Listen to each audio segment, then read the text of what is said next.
everybody. I thought, since this is something that's never happened before, and I would just make a video out of it, why not? So normally I would get a loaner car when I would do my service with MAG Porsche in Dublin, and normally it would be the lower end vehicle, which would be a fleet vehicle, which is cool, you know, I mean, it's just to get you to point A to point B for a couple of minutes, and then hopefully your service will be done in the day, and you bring the car back and you get your nice car back. So it's just in case there's an emergency kind of car thing. But this time they gave me to borrow an electric EV, and I think it's really cool. So I kind of want to show it off here. This is the electric Porsche. This is the Macan EV. It's got a couple of cool things. It's got a frunk. When you approach the vehicle, it unlocks. When you walk away from the vehicle, generally it locks up itself. It's done it every time. That may be too soon from unlocking. So open her up here. Nice little startup. Likes to click and whir, just like mine likes to click and whir, to be honest with you. The 2017 one. Here's your charging port in the back here. They did provide with charging cables, just in case you had it for a little bit longer. Those charging cables are in the frunk. Wow. Charging cables right there. A nice deep frunk, you can kind of see. There's an oh shit button in case you get trapped in the frunk, which, you know, good luck with that. I'm gonna give it a nice shut. It doesn't automatically close, but there we go, we've shut. The front end looks really cool. I love these headlamps. These headlamps are great. There's the door open. There's the front seats. All digital display. There is the power button right here. We'll look at that in just a second. Take a look at the back end here. That's the back end of the car. Here's the sticker for anyone that's interested. Mostly we're interested in that. However, here are your options, which are quite a few. It has a Performance Battery Plus, and like I kind of stated before, it's got a lot of range on it. It's actually pretty impressive, I think, how much range is on this vehicle. It's also got rear open in the back, and that's weird. Somebody left their water in here. You can also raise and lower the air suspension right there. Mine has that as well. You can fold back the seats using that right there. Other than that, it's a standard rear end. And then you've got your buttons up here. It'll shut it.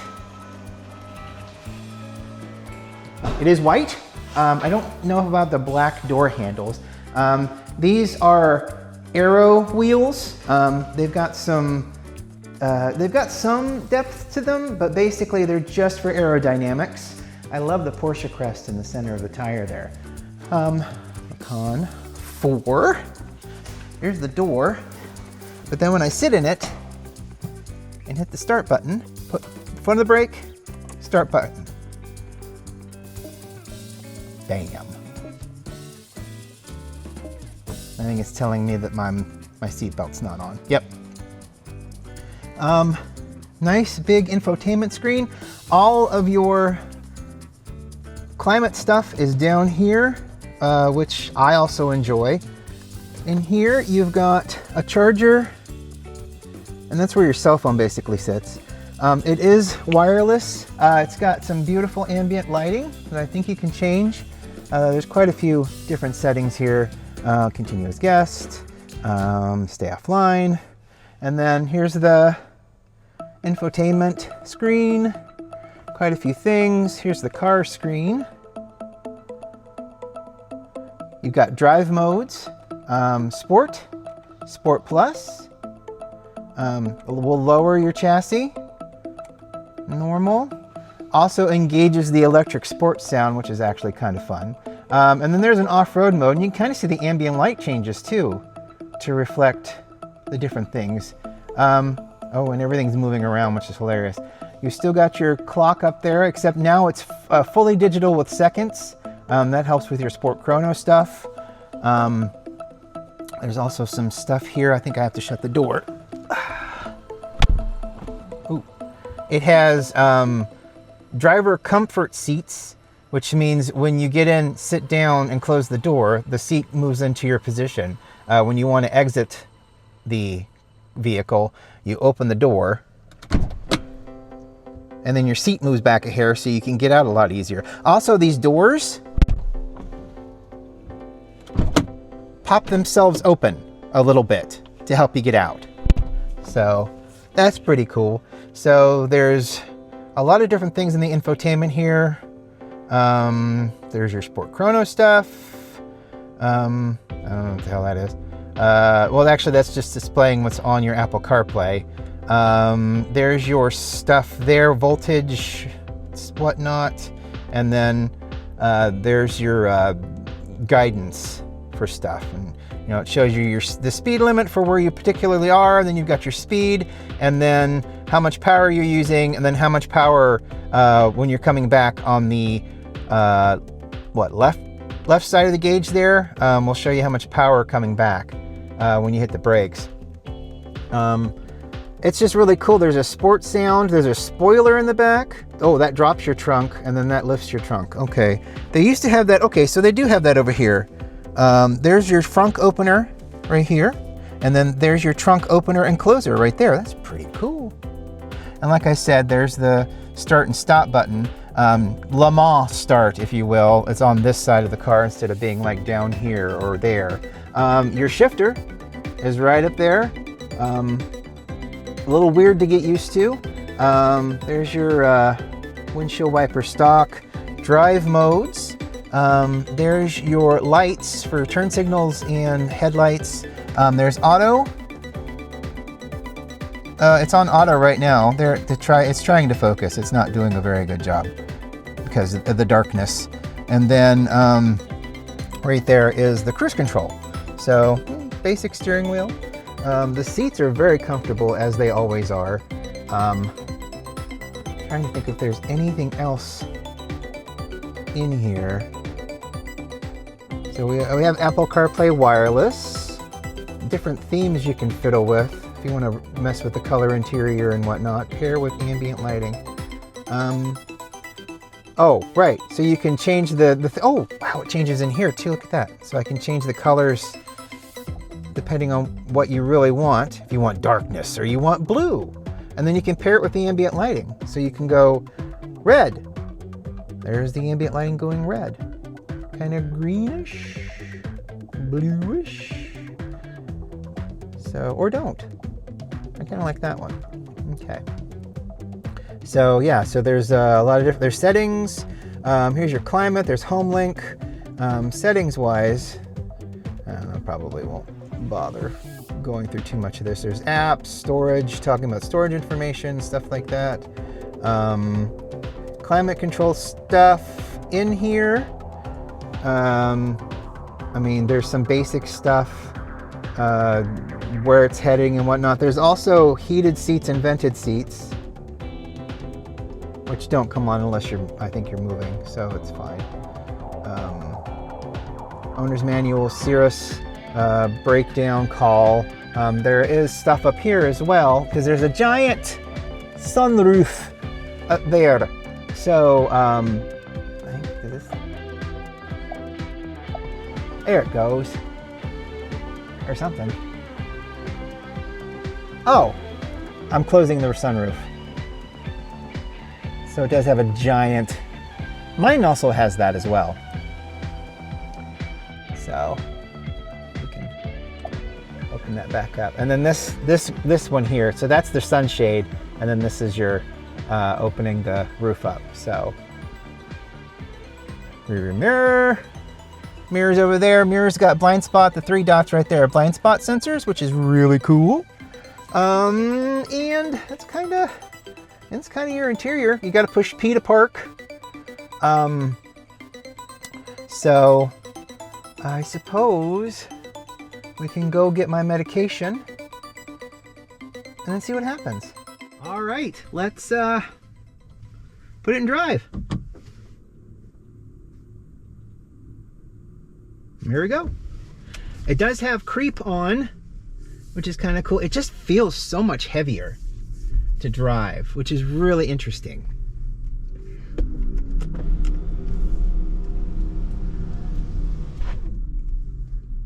There's there's the electric noise. It's actually pretty neat. The electric noise gets even better when you go into sport mode, and we'll do that when we're pulling out onto the main highway here. There's no since there's no one pedal driving and there's no motor to hold you back, when you take your foot off of the accelerator, it just, unless you're on an incline like this, it just rolls. Like, you know, if you have anything that's had like really good bearings or ball bearings and you just roll it and it just coasts for a long time, this is exactly the same way. Without one pedal driving, you coast a lot. So you kind of get some noise and then it kind of goes away, because I think there's a point where pedestrians need to hear it. So, but what I'm going to do is, hopefully you'll be able to hear this. It is absolutely wild. And I've got all the room in the world.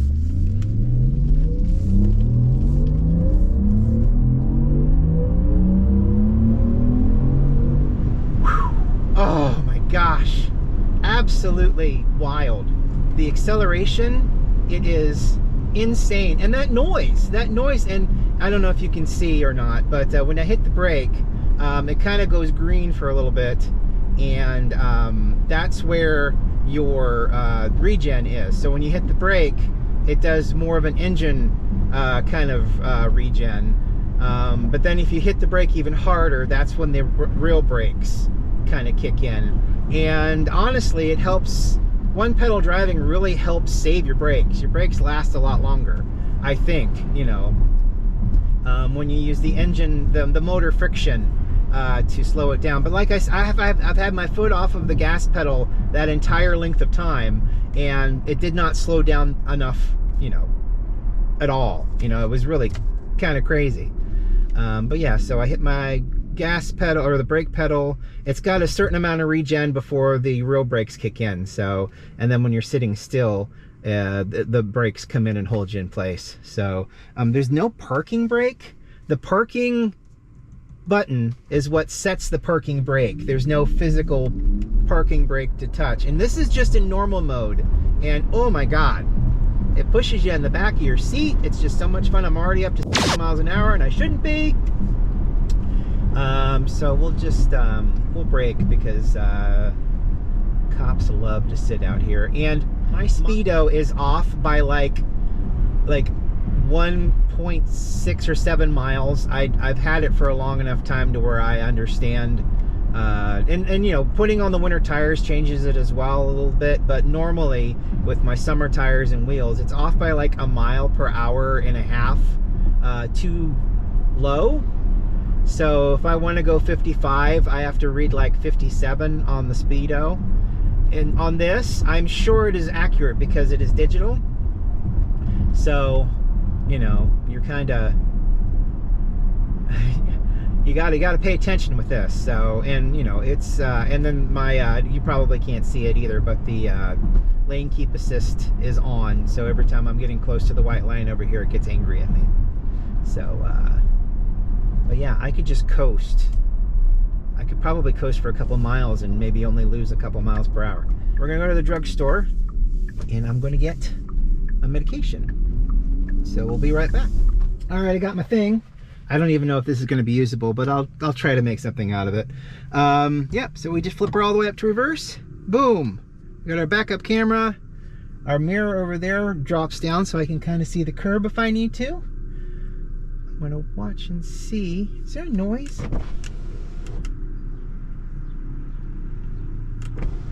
See, his plays a beep up backup noise. This one doesn't seem to, which is very interesting. I mean, it's fine, but this is very interesting. It seems like this should be playing a backup noise when I hit the reverse, but that's okay.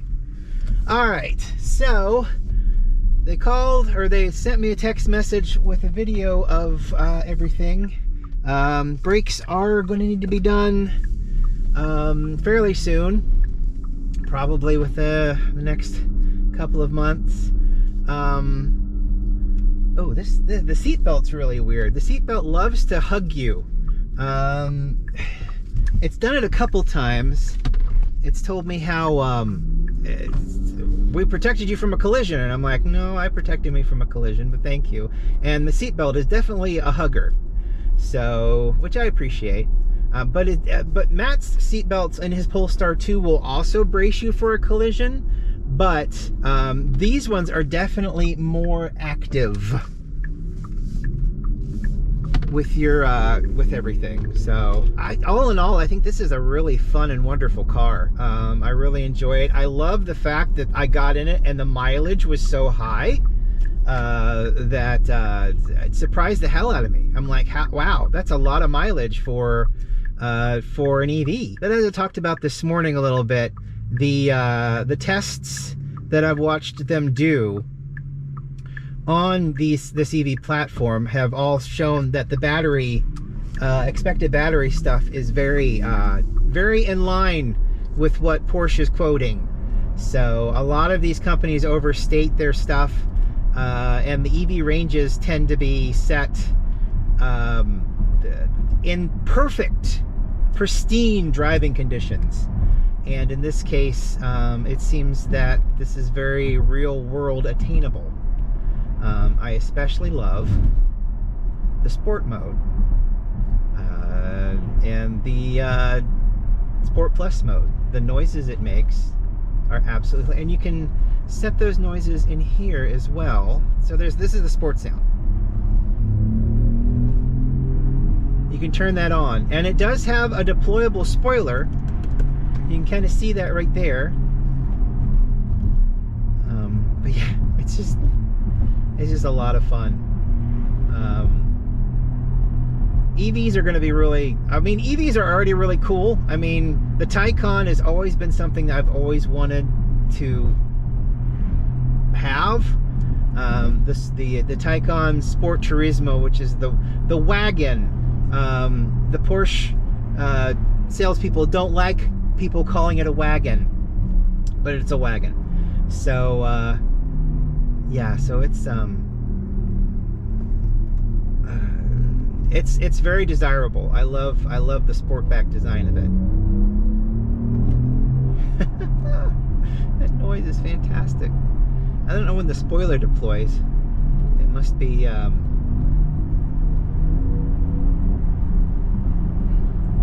maybe it is deployed. I don't think it is. I miss having paddles though, feeling the paddles. I also miss the gear shift being down there rather than being up here. So, but I mean, there's no gears to fool around with, which is also makes the sounds really weird, because the sounds basically just build and build and build, and you're just waiting for them to shift or fake a shift, and they don't fake a shift at all. They're just loud. So we'll probably, since I'm going to be waiting for the folks to call me back, I mean, it could be just a couple of hours before they get that done, my car done, since they were already draining the oil, and he was just doing a tour of the vehicle itself, just to show me what was what. Apparently I have a shock that's gone bad in the back in the back of the car. I'm sure that's not going to be cheap to fix. That's not exciting at all. That plus the brakes. I'm not looking forward to what a future repair bill is going to be, but that's just owning a high performance vehicle. That's what that is. So we're home.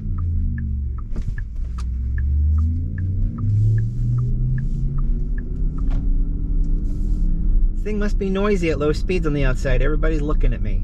So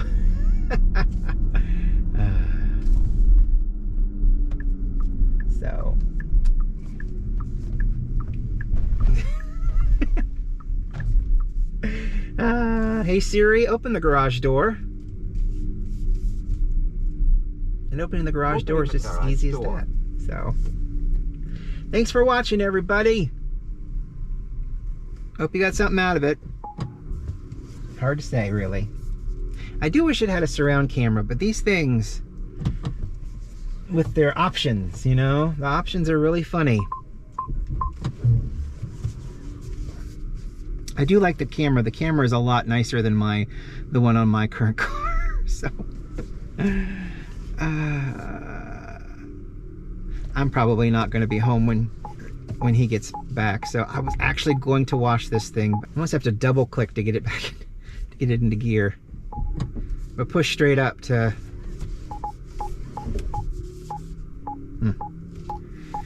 Definitely would take a little bit more to get used to park. Camera's in a different spot. I feel like I'm really close to that wall, even though I don't know if I am or not. Oh well. Park is your brake. Then you hit this and it shuts it off. Please don't leave anyone in the car, it says. No promises.